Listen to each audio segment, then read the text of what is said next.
Scott Nutter. It's been a long time since we've chatted. Hello back to you in Atlanta, and you're still at Delta, is that right? It is too long. Yeah, Scott. Yeah, man, good to see you, so to speak. Retired last year. Oh my goodness, you're killing us. Wow. Good for you. That is wonderful. All righty. Well, Bob, what do you think? Shall we get started? Yeah, people are kind of filing in, I think, right? Yeah. So you guys can hear me okay. I don't know if everyone knows me, but I'm Jenna and I work with Bob and Con at Apply Synergies in the marketing department.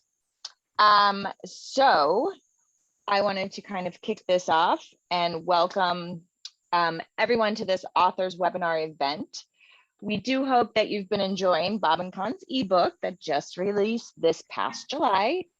We're going to use this 45 minutes as an open forum where we can discuss and react to the book's content. So please feel free to raise your hand, turn on your cameras, type into your chat your questions, comments, reactions at this time. And I'll give you a second because I'm just going to do a short intro for some of you who might not be familiar with Bob or Con. So I'll do a quick introduction on both of you guys and then get started. Does that sound good to you too? Absolutely. Yep. Perfect. Okay, well, let's start with Dr. Conrad Gottfredson. He is currently a senior partner and chief learning strategist here at Apply Synergies.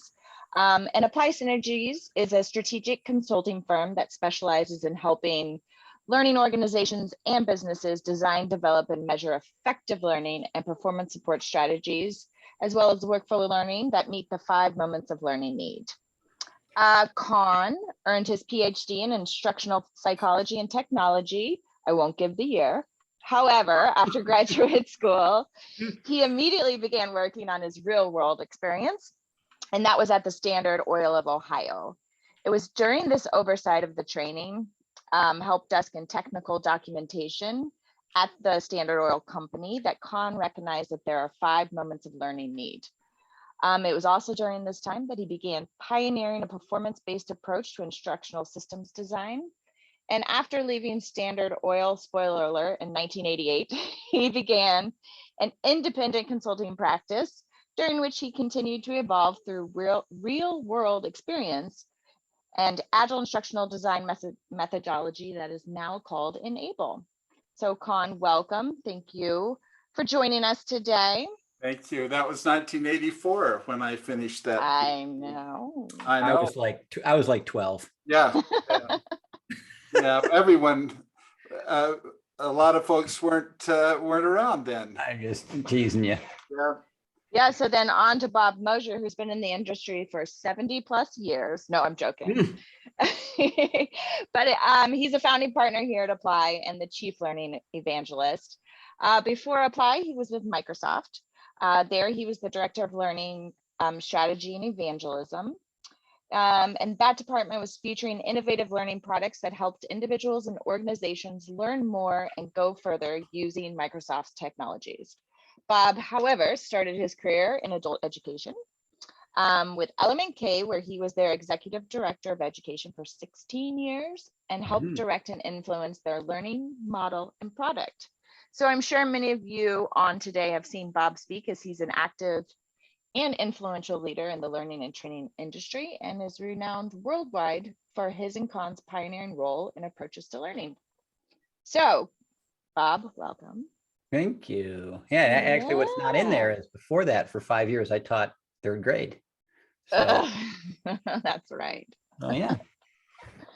Very cool. Which prepared Bob for working with me. And adults in general, frankly. All righty. Well, you guys, I don't know. Are you able to turn on your mics? I'm just checking if I can.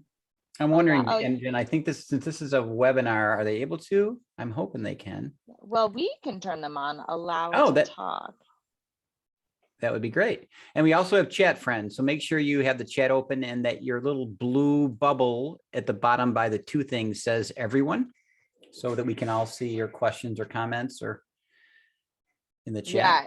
And if you would like to let me allow you to talk, just raise your hand and we will do that way. But I hope everybody's read the book or at least started in on the book. Bob, do you want to kick us off and start out letting us know why the book, why now? Yeah, well, it was interesting. I want to give credit where credit's due. Jenna, you're actually a big part of that. But and some of you on here may be members of what was or is still the performance support community, which Con and I started, I don't even want to say how many years ago, Con, right? But we started posting blogs there. We wrote a book a few years back, 2014, Con, or 2014 or 17, whatever the year of the publication that was, 17 maybe. Yeah, it was. But a while ago. Back. A while ago. And Jenna, what we realized is two things. Number one is that there was an awful lot of good stuff there. Con was always great at this. But one of the number one complaints about the community was finding stuff and more importantly, finding it thematically, i.e. performance support. It wasn't a great design. And so the idea to mine that content in a meaningful way was a driver. Also, but more importantly, is that as we looked deeper into that content, we realized that, I mean, my gosh, the fact that we called it the performance support community when we founded it years ago, Con, I think we'd argue that it kind of has matured beyond just that acronym, PS or performance support. And so we felt the need, Jenna, to bring it up to date, if you will, right? And so with the great help of Brooke Record and Thomas, that she helped us with that in doing it, as well as you, Jen, of course. It just was time to bring it up to in both vocabulary and intent, sort of bring it into today's environment that we're dealing and it's with a now. great, easy way to share with stakeholders and whatnot, instead of sending one-off blogs and podcasts and everything. Yep, so, yep. Love the ebook format. Yeah. All right. Well, I'll just keep asking you questions then until anyone else wants to jump in. Yeah, by all, please, if I may, Jen, please, folks, Yeah. if you don't want to open mics and stuff, by all means, in the chat, please put in questions that you want to ask of us or others, or comments or so on. We'd love to hear your feedback on the book and what you think of it and questions you might have. Perfect. Well, I'll give people some time to do that. All right, let's start off. You state in the book that a 5 moments of need architecture represents the missing link between training and on-the-job performance. Is there a real world example you could share around what this type of solution may look like? Yeah, do you want me to go or do you want to go? Yeah, go. Yeah, you. I just spoke enough. So 5 moments of need solution does begin with the moment of apply. And that moment of apply requires that magical system that Gloria Geary envisioned in 1990. We call it a digital coach. It's an EPSS. An EPSS can take many different forms. It's the methodology or the structure of content and the way the EPSS functions that is important. There are some authoring systems that let us do that, but it begins with that because we designed for the moment of apply, right, Bob? Mm-hmm. And so you have that, 2 clicks, 10 seconds, get to job task level support. Everything that you need to support you in performing at the moment of apply, at the moment of solve, and at the moment of change, and even the moments of learn new and learn more when you're in the flow of work. And then the second component of that 5 moments of need solution is the actual formal learning component, and that can be a web-based learning. It can be face-to-face learning. It can be e-learning. A blend of those that address the formal learning needs, and what we have in our methodology is the ability to make sure that that formal learning is very focused and targeted on those tasks or skills where the critical impact of failure would be significant to catastrophic. So you train on that, but also bring that EPSS into the training. This is how it works.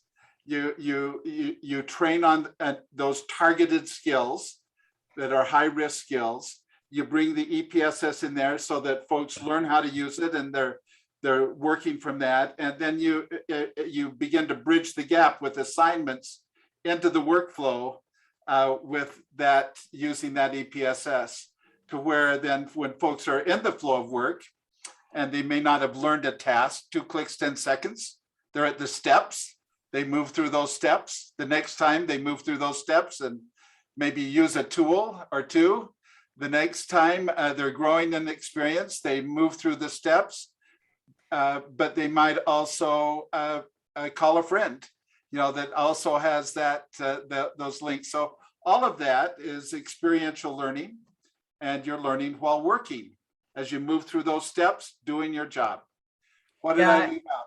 Well, kind of, I think my favorite pivot we've been doing of late, and this I think this is why the ebook was so exciting for me, because it lets us keep things current, is that, for years our industry called this blended learning. I don't believe in blended learning anymore, because I don't think we ever did it. I think we did blended training, and by that I mean I think we blended moments 1 and 2 a lot, with making 5-day courses 2 and surrounding with e-learning and stuff. That this idea of targeted learning to me resonates better. Because it speaks to optimizing the formal experience with only what's necessary to be taught. And we've not looked through the lens of design that way. Typically, we've designed the learning experience to cover everything. That probably sounds familiar, 5 days of leadership training or whatever. So I think that blend is important. I think example wise, Jenna, I think the one I turn everyone to, and we don't have to necessarily go over it in detail on the webinar today, but because it was a great podcast, is Katie Coates, who's not on that I see.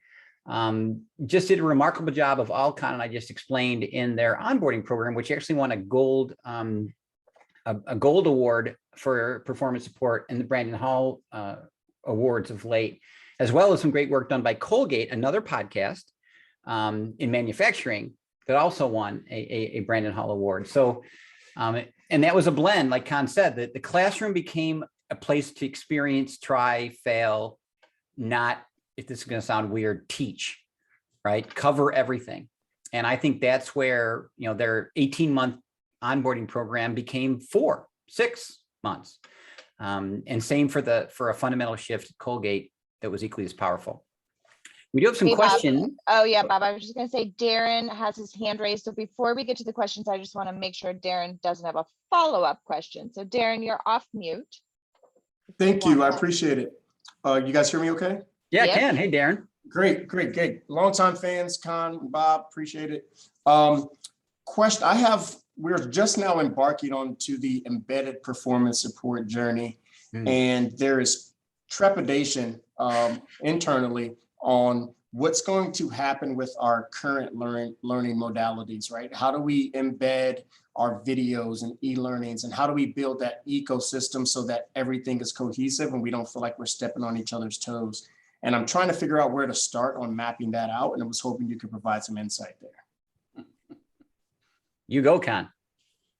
Well, that's so important, isn't it? So, like I mentioned, Darren, we designed for the moment of apply first. It's all about enabling effective performance on the job. But there are skills, there are tasks, and there is knowledge that where the critical impact of failure is significant to catastrophic. On the average, about half of what is in a classroom, a traditional course, falls within that category.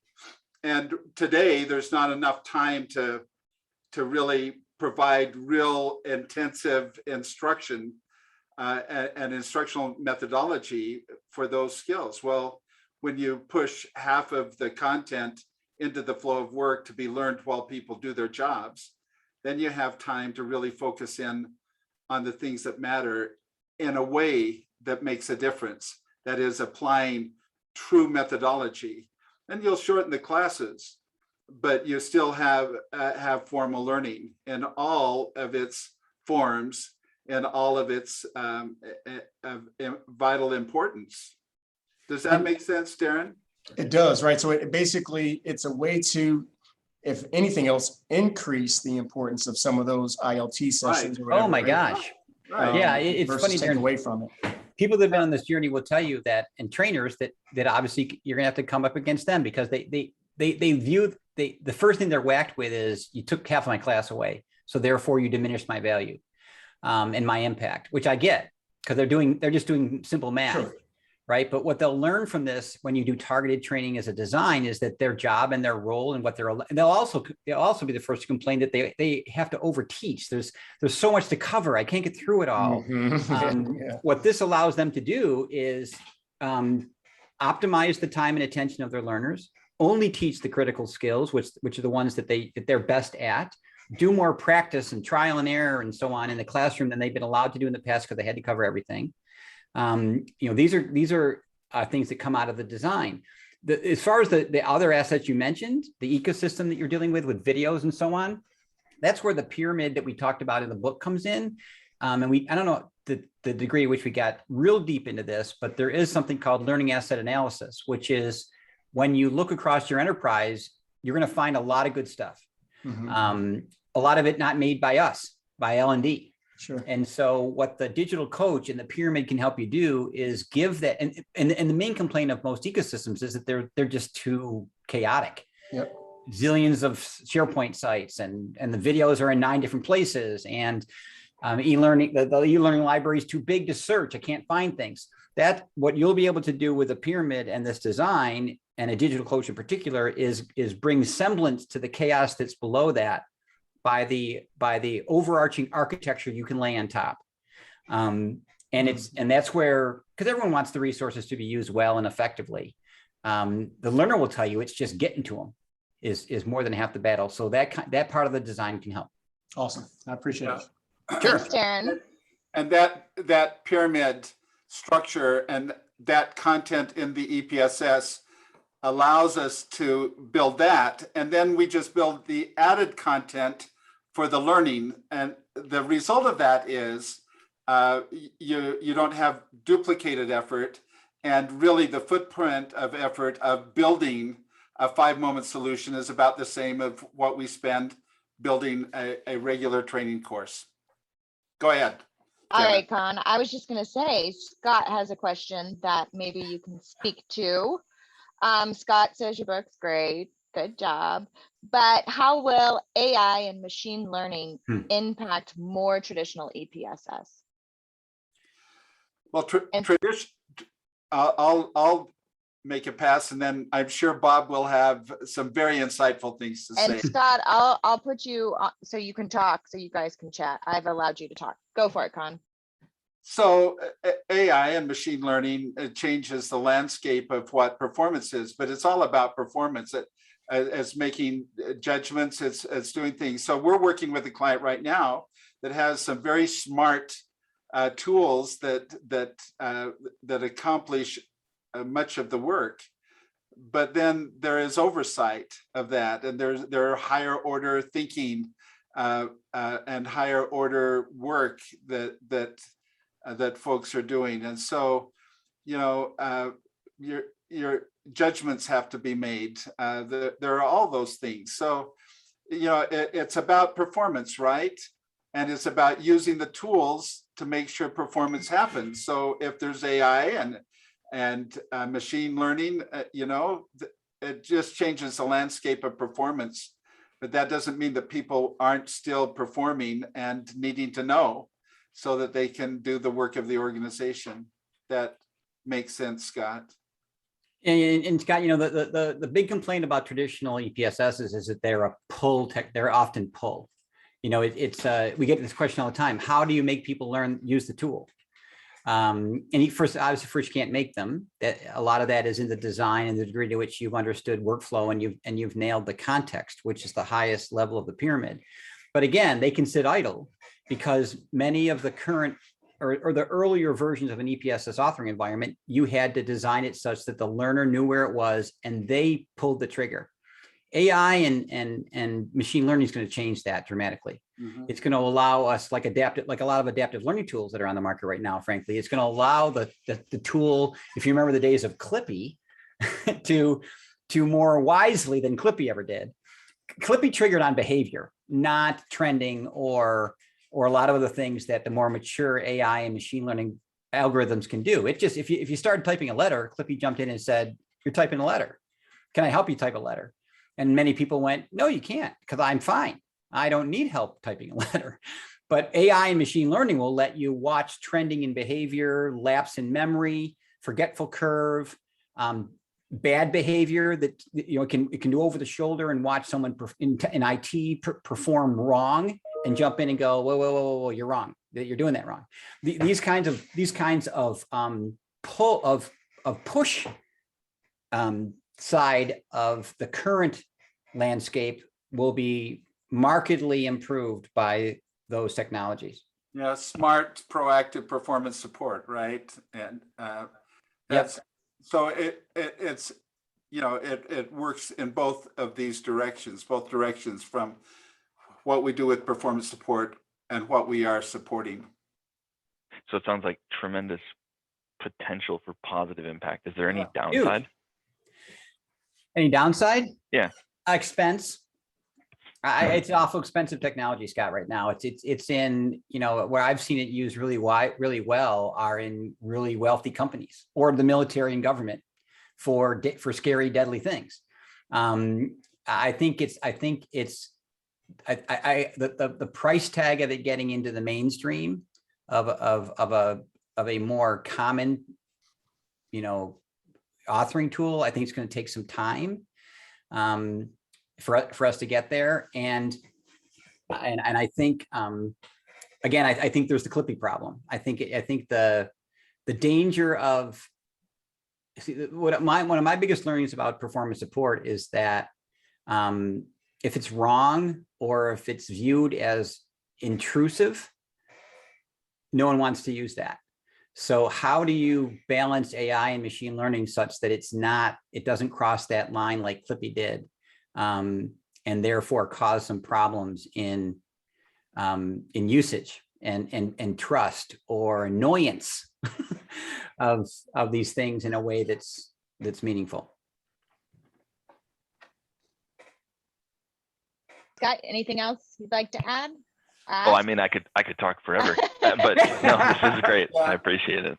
Scott, the whole journey on mobile technology is opening the door to some really great smartness where, performance support can know where you are. It can recognize people around you. And we're going to see coming up through mobile technology capabilities that may get us to some of this sooner than later. Well, and you guys look at one of the biggest complaints about social, right? And like Teams and all those technologies. And I'm not blasting, by the way, but they grow beyond their usability very quickly by sheer bulk of stuff.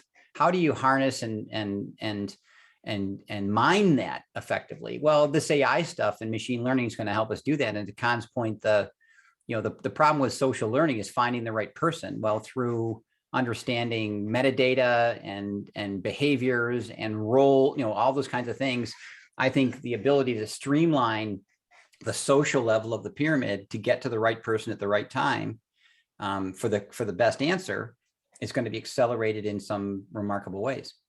And won't that continue to be, the technology begets the methodology begets the technology, right? So even when we're talking machine learning, somebody still has to be smart about the design of it so that it actually is going to impact them in their flow of work the right way, not like Clippy.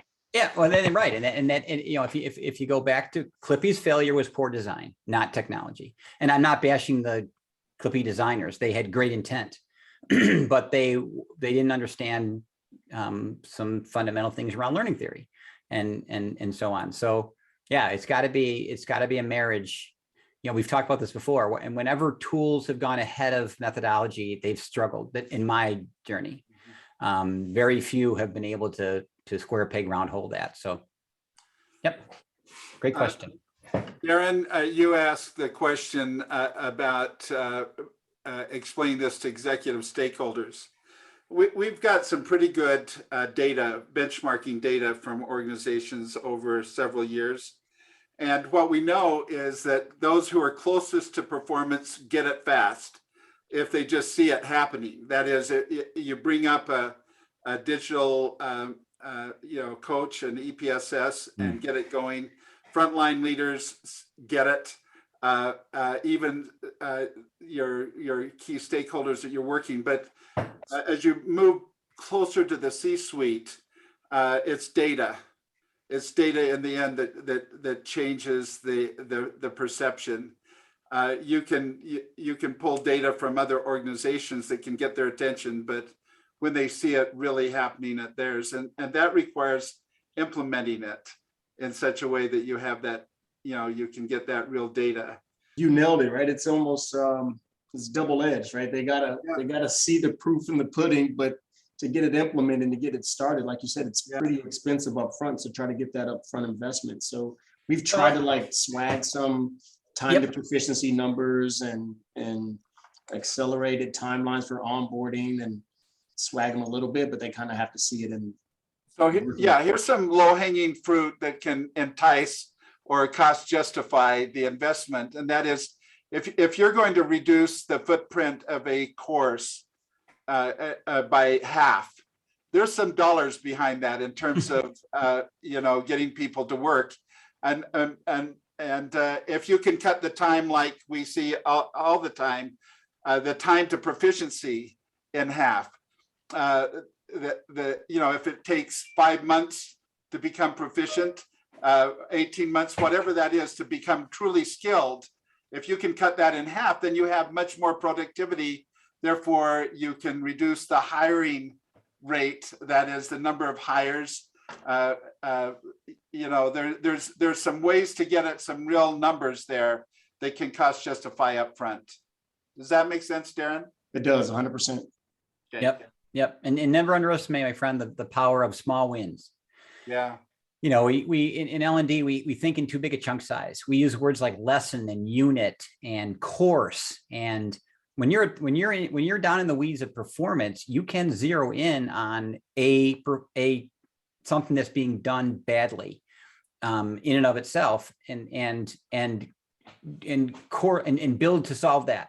Don't build to solve leadership. Don't build to solve customer service. Don't build morale. Those are big buckets. Mm-hmm. Build initially to solve that no one does their expense reports right. Nobody, these kinds of things. And although it's not earth-shattering to the enterprise, you can show some quick turn and measurable impact, and you're trying to win the battle to get to the war here. So, don't underestimate the power of those things.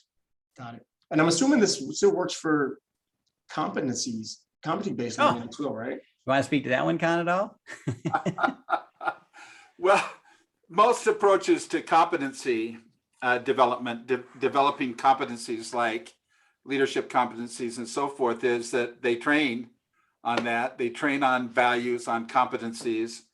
But where are we really making sure that it's applied, that those competencies are being reinforced and applied in the work? A performance support system, a digital coach, can reinforce those competencies in the context of doing. Mm-hmm. So, as a leader does the tactical work of a leader, you can reinforce where it makes sense the competencies associated with leadership. Yeah, I mean, a simple example, Darren, is, you go to these courses and you learn effective listening skills, how to empathy, how to be empathetic. And so, well, those competencies apply in doing a performance appraisal. When I have to do a PA, I have to listen well. I have to be empathetic to the person that I'm giving feedback to, these kinds of stuff. So that jump that Con's outlining is, too often we leave these competency classes where 7 core competencies were covered. Yeah, maybe some examples were given, but when I get back in the workflow, the tying those to the flow of work is where most leaders and soft skill classes fall apart. So understanding the workflow and linking resources to the doing of the work is concrete as preparing for, delivering, and evaluating a PA Mhm. is where you can really bring map performance to those things. Yeah, I like it. I appreciate it. My big takeaway there is the small wins one, because you're absolutely right. You try to boil the ocean and then you don't know where to start. But if you just get a small win, get a small group, and then let it grow. Thanks. Yep. Once they see it, they want a lot more of it. There's a question about, I love this one.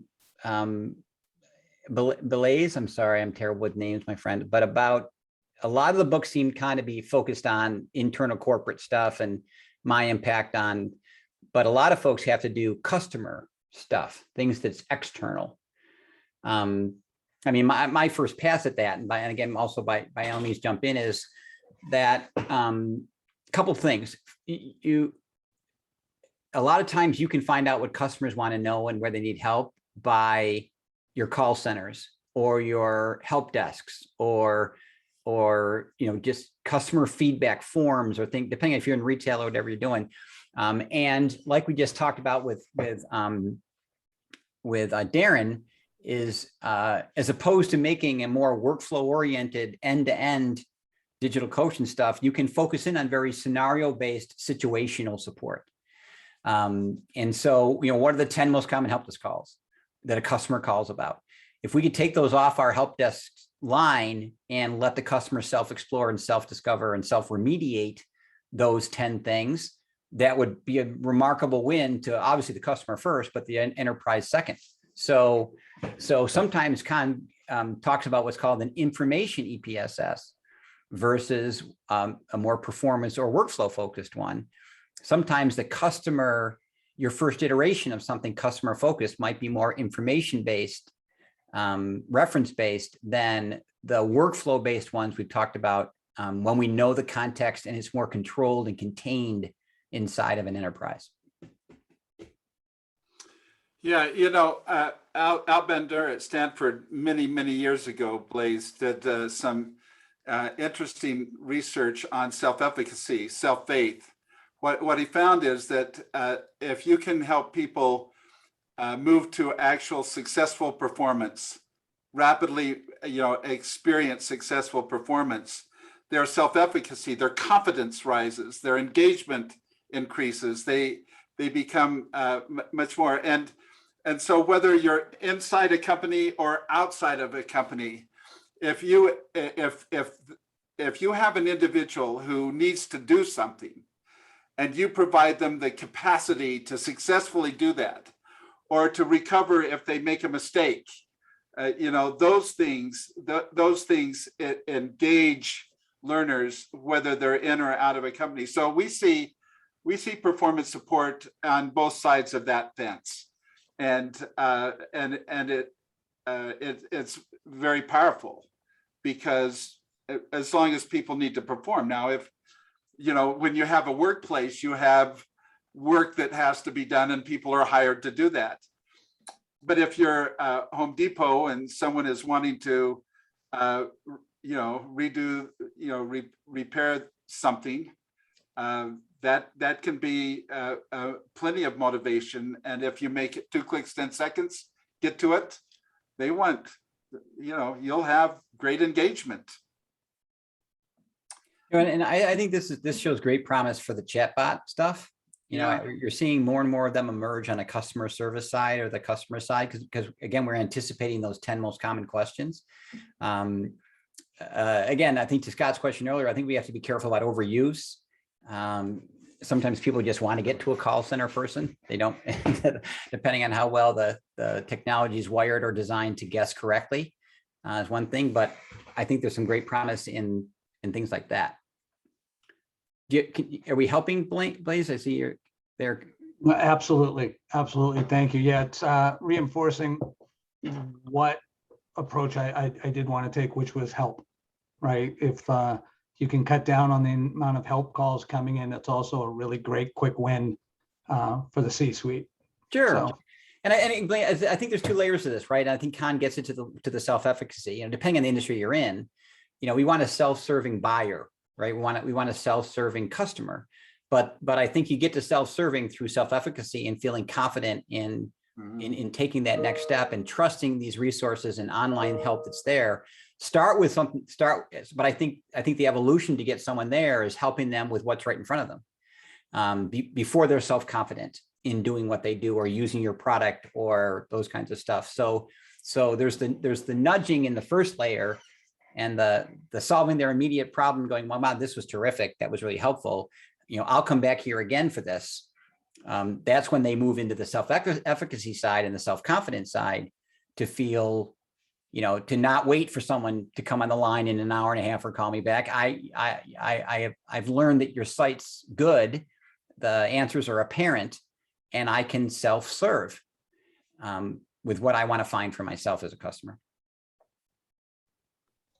Great, thank you. Sure, great question. Others?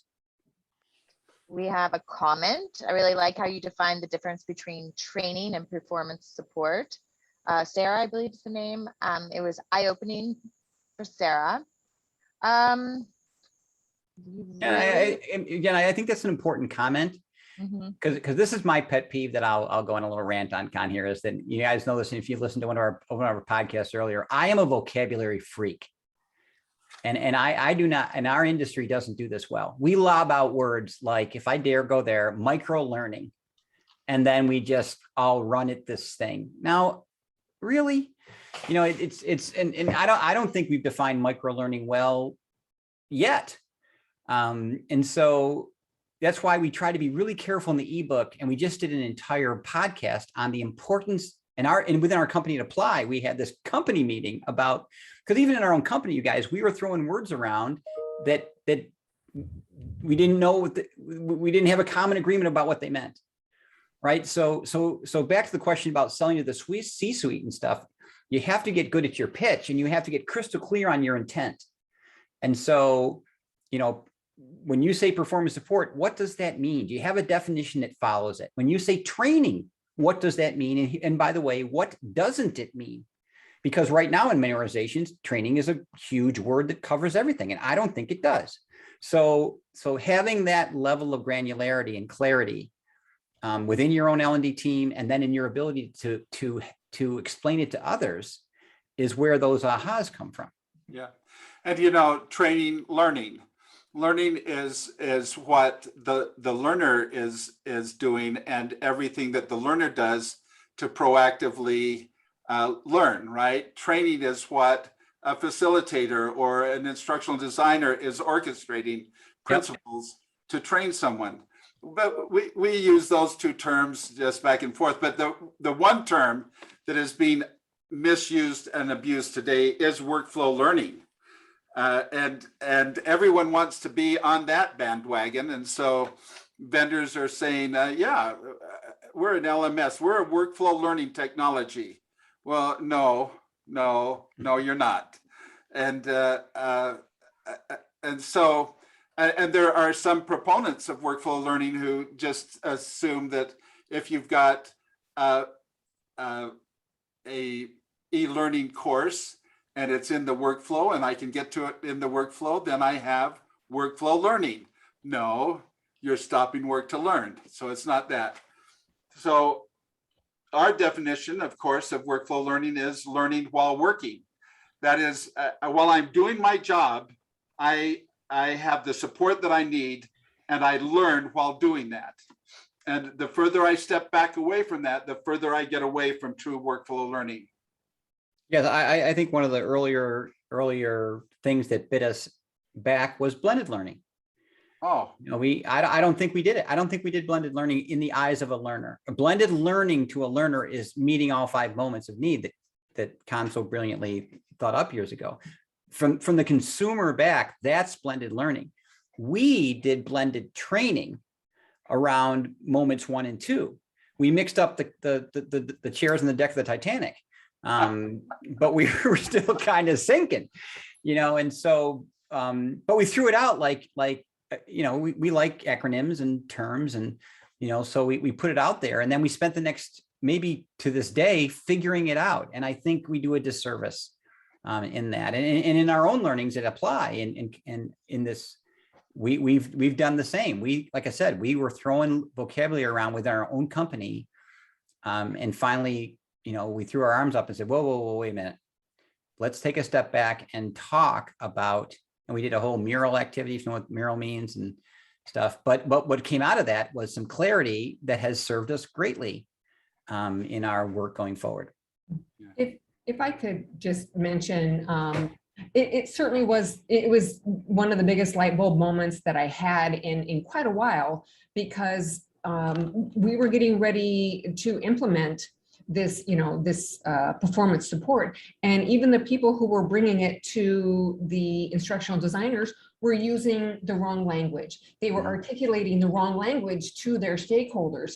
And the more research I did, when I finally found your 5 moments of need, it's just like, oh my gosh, this is it. And so verbiage absolutely does mean something. I mean, again, like you mentioned, we throw out micro-learning. There are definitions for that. There really are. It's absolutely true. And I know people like to throw out like rapid development. Again, words mean things. And so I think it's in our best interest to try and articulate what that actually means and how impactful it can be. I love that. I love that. And I guess what I want to be careful of as an industry is getting down the weeds and fighting tomato. But I think if nothing else, if you are an L&D provider to a customer or to an organization, within those walls, these discussions have to be had. These definitions have to be spelled out. However you end up defining it, fine. And if I may agree or disagree from the outside looking in, that's between you. Great. But ultimately we have to serve our learners and get these things in the door and have the permission to make them and make them correctly.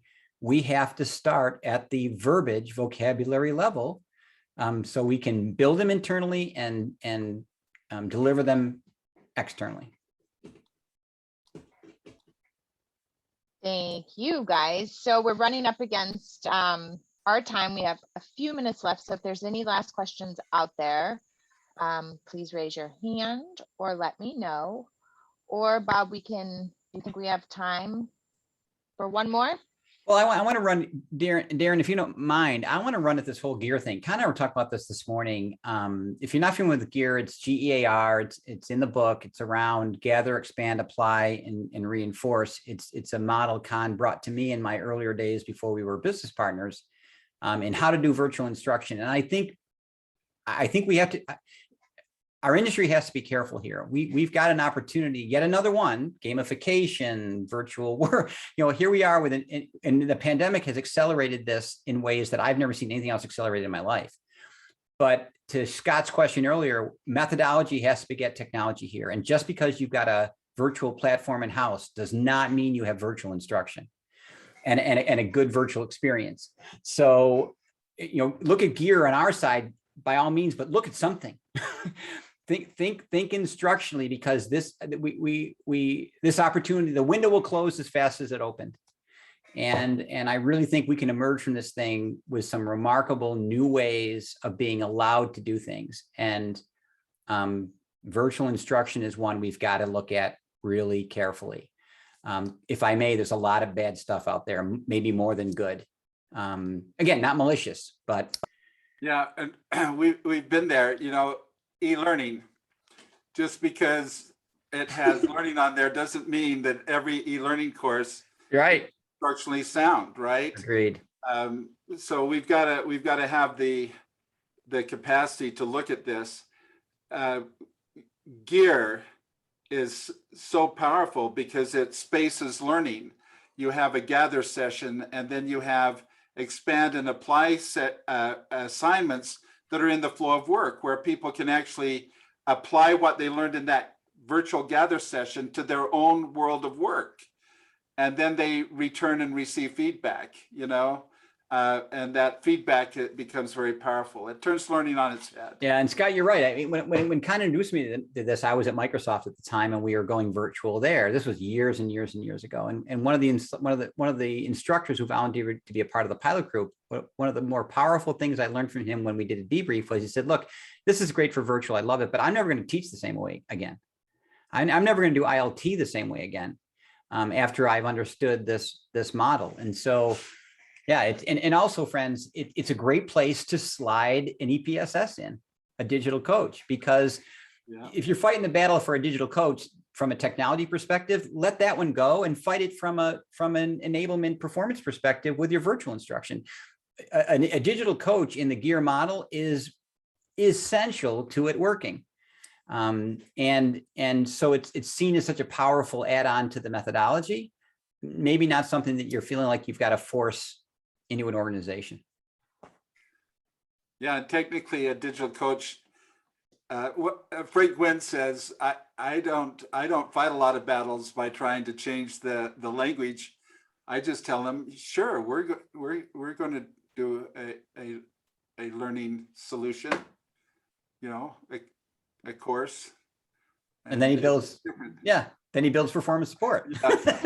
Yeah, So digital coach technically is an e-learning, you're learning, Sure. it's digital and learning, so. You guys, thank you so much for this. We are 1 minute over, so I don't want to take up anyone's time any further, but to everybody that joined us, thank you as well. And we will be sending out a recording of this webinar to everybody that registered. So feel free to share that with colleagues along with the book. And we thank you, Bob and Con, for spending these 45 minutes with us.